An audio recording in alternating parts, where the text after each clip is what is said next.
തിരുവെഴുത്തിലെ ഏറ്റവും ആശ്വാസകരമായ സത്യങ്ങളിലൊന്ന് ദൈവത്തിന് തന്റെ ജനത്തോടുള്ള ആഴമേറിയതും വ്യക്തിപരമായതുമായ സ്നേഹമാണ്. യെശയ്യാവ് 49:16 ഇപ്രകാരം കാണുന്നു: ഇതാ ഞാൻ നിന്നെ എന്റെ ഉള്ളങ്കയിൽ വരച്ചിരിക്കുന്നു.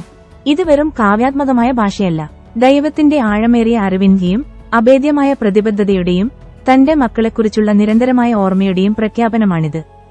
കൊത്തുപണി മഷി കൊണ്ടെഴുതുന്നത് പോലെയല്ല, അത് ശാശ്വതവും മനഃപൂർവ്വവും മായ്ക്കാൻ കഴിയാത്തതുമാണ്. ദൈവം പറയുന്നു: നീ എപ്പോഴും എന്റെ മുമ്പിലുണ്ട്. എനിക്ക് നിന്നെ മറക്കാൻ കഴിയില്ല, മറക്കുകയുമില്ല. നമ്മുടെ പേരുകൾ, നമ്മുടെ ജീവിതങ്ങൾ, നമ്മുടെ അസ്തിത്വം എന്നിവ ദൈവത്തിന്റെ കൈകളിൽ തന്നെ അടയാളപ്പെടുത്തിയിരിക്കുന്നു.